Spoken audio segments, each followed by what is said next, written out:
Starting with the French, let's deal with empire interiors. And this is sort of a broad term. We're looking at general neoclassical working up to the empire period at the end of the neoclassical.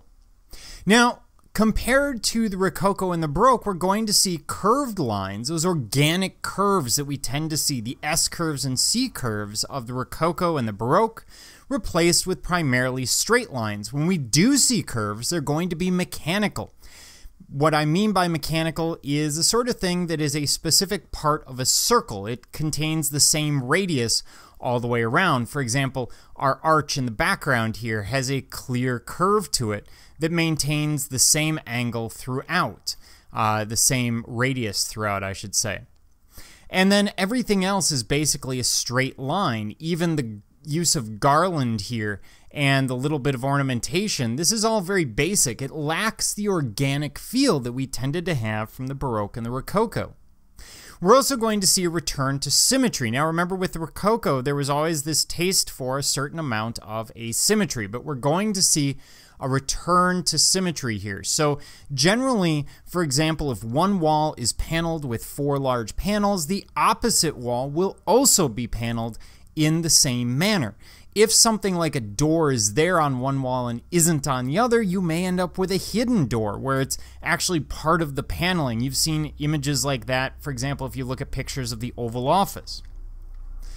Then we have wall panels, which are going to be common once again, a feature that we saw from the Baroque and the Rococo. But these wall panels tend to be straight. If they have anything at the top, it's going to be a simple arch.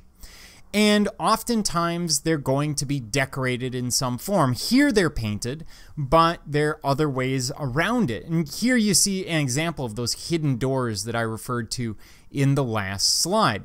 So not only do we have the symmetry, but we maintain those wall panels. And they tend to be a little bit larger than what we saw in the Rococo. The ceilings tend to be very plain. Either they're plain white or plain solid color, or you might see clouds painted on the ceiling, similar to the Rococo, for similar reasons.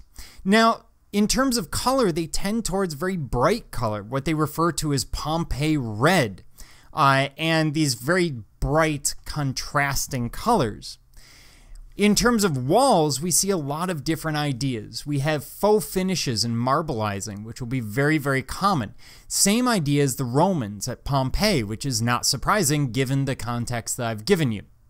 They will also apply mural wallpaper. Mural wallpaper is wallpaper that goes together to create a giant mural. Very similar to the idea of giant photographs being used for the same purpose today. Sometimes they will hang fabric over the walls, as we see here. That's very, very common.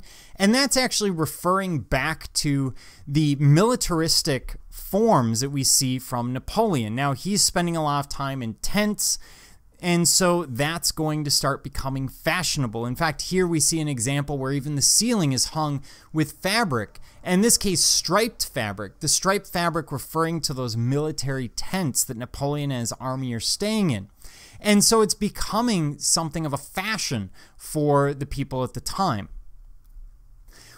We will see some interesting ideas about bedrooms and rooms in general. We tend to see relatively busy design, but here you see the colors tend to be very deep. We have a very deep red, for example, here. The ceiling is clouds.